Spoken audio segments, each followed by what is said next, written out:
आप सभी का एक बार फिर से स्वागत है हमारे को नए व्लॉग में। तो इस वाले प्लाट की ये कहानी है कि इसमें अपन ने GW 513 गेहूँ लगा कर रखा है। और इसकी सोइंग की अगर बात करें तो 27 अक्टूबर को इसकी सोइंग कर दी थी। और अगर आज की कहानी देखी जाए तो आज इसको ओवरऑल 23 से 24 दिन पूरे कंप्लीट हो चुके हैं। अभी फ़िलहाल में ये कहानी है कि इसमें अपन ने एक पानी दे दिया है स्प्रिंकलर से 9 दिनों के बाद में।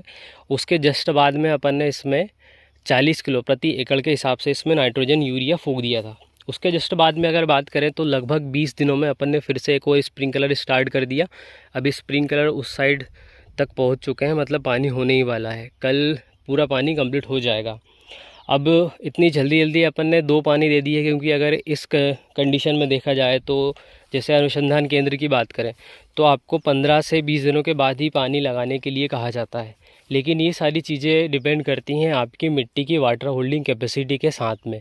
और अगर हमारी मिट्टी की बात करें तो ये देखिए, पहले तो मैं आप सभी को बताना चाहूँगा जहाँ अपन ने स्प्रिंकलर लगाए थे उसके बाद की कहानी। ये देखिए, गेहूँ जो सूखे में पड़ा हुआ था ये पूरा बाहर निकल गया। और हमारे यहाँ क्या है, क्रॉसिंग में होती है सोइंग। तो ये देखिए, आपको इधर से भी लाइन दिखेगी और इधर से भी ऐसे लाइन दिखेगी। तो ये है कहानी और गेहूँ पूरा बाहर निकल चुका और ये है रेशो।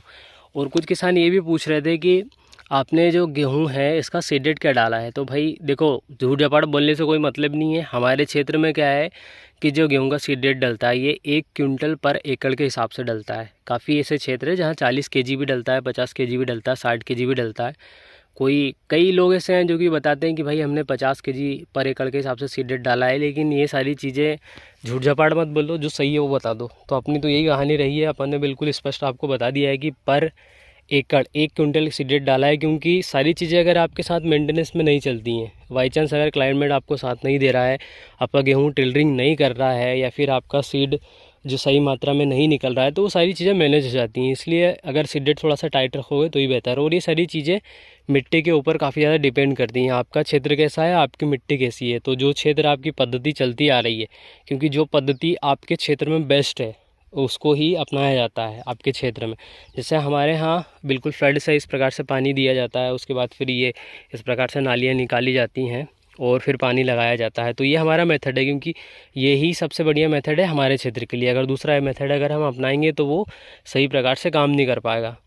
तो ये कहानी रही है। अब अगर उत्पादन की बात करें तो देखिए, लास्ट टाइम का जो उत्पादन है अपन ने ड्रिप पे ला कर रखा था, कुछ मात्रा में लगा था। और उसका जो सिनेरियो है अगर देखा जाए तो 80 कुंटल पर हेक्टेयर के हिसाब से उसका उत्पादन अपने को मिला था।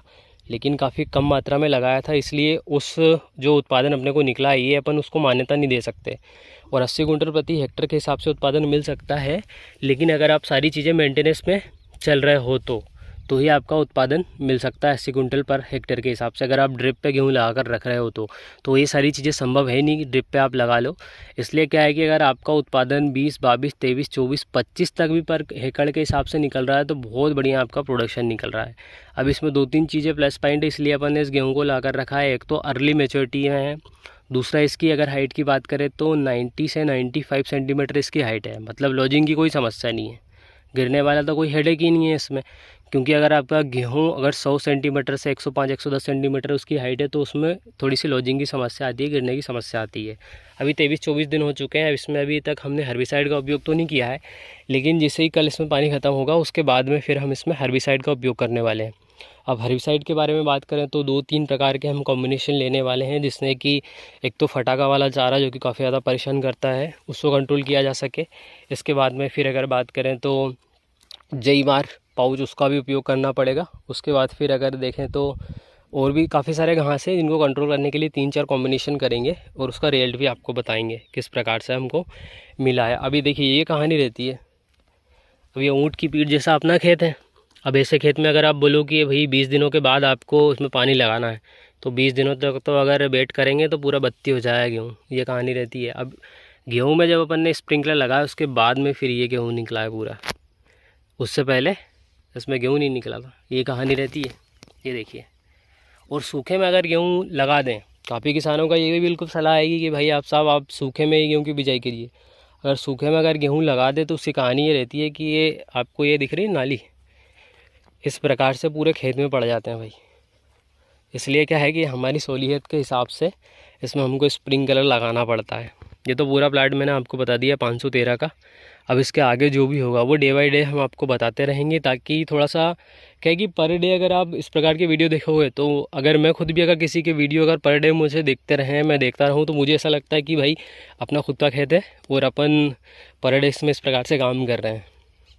तो इसीलिए क्या है कि पर डे हम आपको ये चीज़ें बताते रहते हैं। बाकी इसमें अगर कोई नेगेटिव पॉइंट होगा तो वो भी बिल्कुल कवर करेंगे, क्योंकि प्लस पॉइंट तो सारी चीज़ें दिखाते ही हैं। हमारा यही काम है कि अगर इसमें कुछ भूल हो गई हो या फिर कुछ नेगेटिव पॉइंट है तो उसको बताना, कवर करना बहुत ज़रूरी है। और अभी मैं आपको दिखाता हूँ कि जो कंपोस्ट खाद आता है, केचुआ वाला खाद, गोबर का खाद, उसकी ताकत क्या है मैं आपको दिखाता हूँ। थोड़ा सा पास में लेके चलता हूँ, क्योंकि अपना जो कंपोस्ट जो खाद है उसका ढेर लगा हुआ था और उसमें अपन ने ट्राइकोडर्मा और सूडोमोनास से उसको ट्रीटेड कर दिया था, ताकि उसको अपन भविष्य में काम ले सकें, ताकि उसमें जो भी हानिकारक कीट है वो पूरे ख़त्म हो जाए। तो अभी मैं उसके पास लेके चलता हूँ। तो वहाँ से जो स्लेरी आती है, क्योंकि जो पानी उसमें जाता है और फिर वो पानी बह के आता है, तो उसके आसपास का जो रकबा है उसमें जो गेहूँ लगा हुआ है बिल्कुल ताबड़तोड़ लगा है, उसका कोई तोड़ नहीं है। अब ये देखिए, आप पूरे क्षेत्र में अभी गेहूँ देखते आ रहे हैं। अभी यहाँ देखिए ख़तरनाक तरीके से एक तो घास फूस भी निकला है, और दूसरी बात ये देखिए गेहूँ, इसका कलर, इसकी हाइट, ये सारी चीज़ें बिल्कुल अलग ही हैं, अलग है, बिल्कुल अलग है। ये देखिए अभी टिलरिंग भी इसमें स्टार्ट हो चुकी है। ये देखिए, ये है गेहूं की कहानी। गोबर के खाद का ये है प्लस पॉइंट। ये देखिए, क्योंकि यहीं पे क्या इसमें पानी जाता है और वो पानी बह के फिर इधर आता है। तो ये स्लेरी बोलते हैं उसको। तो ये सारी चीज़ है। बाकी इसमें जैसे भी हर्बिसाइड हम डालेंगे उसके बारे में बताएंगे कि कौन कौन सा हर्बिसाइड हम उपयोग में कर रहे हैं और उसका कैसा क्या रिजल्ट मिलेगा। अभी घास फूस मैं आपको दिखाता हूँ। ये देखिए यहाँ पे कितना ख़तरनाक तरीके से निकला है। और जैसे अपन ने स्प्रिंकलर चलाया उसके बाद में फिर देखिए कि उसके बाद की कहानी है। ये देखिए है घास फूस तगड़ा है, घास तभी इससे निकल रहा है।